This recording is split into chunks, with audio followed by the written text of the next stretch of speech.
That's a bit old to be a Mason, honestly, right? I joined when I was in my mid-30s as well.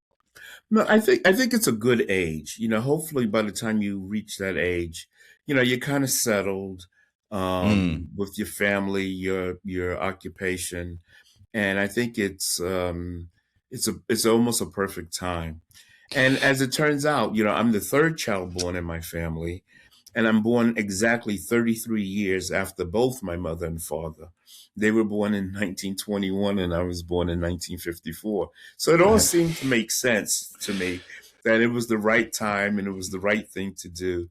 And it's certainly one of the best things or best decisions that I've ever made in my life. Absolutely. And that was the point that got me. When you revealed that, I was like, my dad was born in 55. Like, this guy that I'm having this conversation with, that I'm calling brother, could easily have been my dad. But I want to back up a little bit. And I know you're the kind of guest that I can ask a question to, and this is going to Sure. be a great conversation here. I was recently listening to brother RJ Dorian. He's a past master of a lodge in the city. I'm trying to remember his actual real name. MJ Dorian is his podcast name, but and he does the intro for us on our podcast, and I'm struggling. Milos Jeziorski. He's the past master of Angel Millar's lodge in the city. Oh, okay. I And know Angel. on his podcast that he does is like a art focused podcast. He's been talking a lot about the Red Book with Carl Jung. And one of the ideas that he shared was this thought that Jung had that men at the age of 35, that's a big age turning point for them, where they realize that it's not a midlife crisis, so to speak, but it's the first point where you realize you're getting older, that you're no longer a young person. And Right. when you said that you joined the craft at 33, I think I joined around, I would say 33 to 35.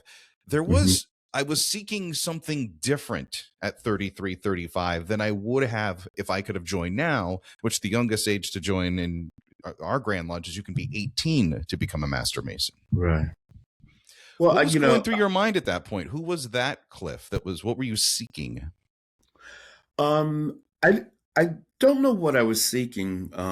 Again, it came as a reaction to the death of my father, and I felt a void, and I wanted to fill that void. And while I haven't read Jung's Red Book, I would quote, I think, Joseph Campbell, because he says, not that I'm a hero, but sometimes the hero's adventure begins with the death of the father. And that's what happened to me. That's what set me on my quest. And again, I was reading all kinds of things. I had a lot of Masonic books too.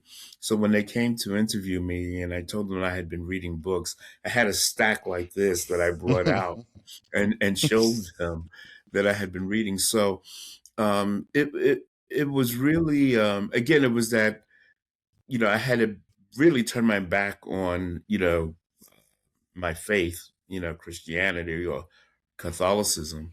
And the death of my father kind of brought me back to the fold. And so I was looking but I didn't want to just, go to church on Sundays, because that wasn't going to do it for me. I was looking for something just a little deeper. I wanted to go, further down the rabbit hole. I didn't know what to expect, but I could say this from my reading of Freemasonry.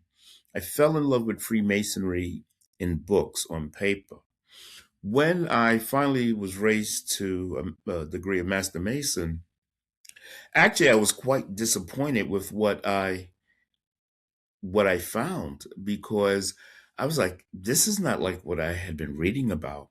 My mother lodge, there always seemed to be infighting and bickering, and it was a real turnoff. And I was very close to maybe walking away from the craft. In New York City, in the 5 boroughs, you'll find that Freemasonry in the boroughs can be very incestuous. you run into the same people all the time talking about the same things. And I knew there was more to Freemasonry than what I was encountering in the flesh. So I Mm. started to spend more time in Manhattan and got involved with the Scottish Rite, where you meet brothers from a broader spectrum. And that's when things really started to pick up for me. Yeah. Brothers would ask me, well, what are you reading? Have you ever heard of, say the Martinists or the Golden Dawn and things just started bubbling up, and it was wonderful. Mm. And that's what I needed. I needed to get out of Queens and get to a place where I can meet brothers from a broader spectrum.